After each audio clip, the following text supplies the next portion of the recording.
हरिओम। आज 18 तारीख है, जनवरी। भगवान ने पहला श्लोक में जो ज्ञानानाम उत्तमम, ज्ञानानाम श्रेष्ठ, जो परमात्मा विषय ज्ञान है, वो ही मोक्ष सिद्धि देती है, देता है। और ये जो मोक्ष है, प्रश्न होगा, जैसे जन्म होता है, प्रलय होता है, तो वो अनित्य है, नष्ट हो जाता है। तो कहते नहीं। अब जैसे कोई कर्म का जो फल है ना, वो नष्ट होने वाला है, मगर जो मोक्ष है वो नष्ट नहीं होता है, आत्मस्वरूप में स्थित लाभ करता है। वो सृष्टि प्रलय अवस्था में वे कभी भी नष्ट नहीं होता है। ये बात भगवान ने द्वितीय श्लोक में कह रहे हैं।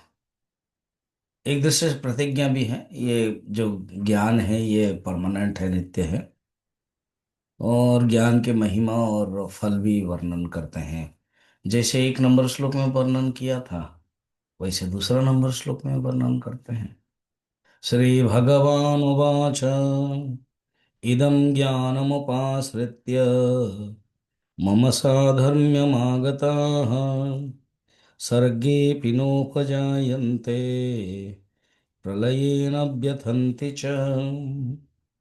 इदम ज्ञान, जिस ज्ञान के बारे में मैंने तुझे पहले बताया, वो जो परमात्मा का ज्ञान है, उपाश्रित, उसके आश्रय लेकर के मेरी साधर्म में आगता, मेरे स्वरूप को प्राप्त है। मेरा स्वध साधर्म मन मेरे धर्म को, मेरे धर्म मन मेरे स्वरूप।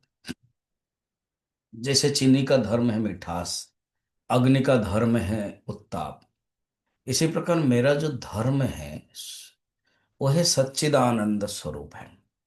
तो सच्चिदानंद स्वरूप को वो प्राप्त कर लेता है। हम्म। और अब जैसे ये संसार का नियम है, सृष्टि है, सर्ग है, तो उसमें ये उत्पन्न नहीं होता है, क्योंकि सृष्टि में सब उत्पन्न होते हैं, ये नियम है। और ये उत्पन्न नहीं होता है, और प्रलय में लीन हो जाता है। तो कहते ये प्रलय में भी लीन नहीं होता है। परमात्मा का स्वरूप ही ऐसा ही है। हम्म? ब्रह्म का जो स्वरूप है, अजातम, अभूतम, अप्रतिष्ठितम, अर्थात अजात, वो जन्म नहीं होता है। अभूतम, उसको बनाया नहीं जा सकता है। अभूतम, बन गया है, बनाया गया नहीं है। अप्रतिष्ठितम, अशब्दम, अस्पर्शम, मुंडकोपनिषद में भी वर्णन है, अशब्दम अस्पर्शम, कठोपनिषद में भी। अरूपम, अरसम, अगंधम, अव्ययम, अप्राण,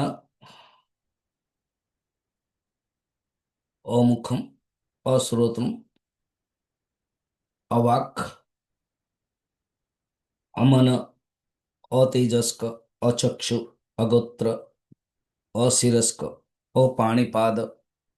अर्थात ब्रह्म कोई रूप बल नहीं है, वो रूप धारण करता भी, वो भी माइक है। यदि ब्रह्म से दृश्य धर्म अलग है, तो इस प्रकार के वो वर्णन किया गया है। तो इसलिए इस धर्म को, इस ज्ञान को प्राप्त करना चाहिए। ये जो परम ज्ञान है, उसको प्राप्त करने के बाद मनुष्य मोक्ष प्राप्त होता है, ये बात बताई गई है।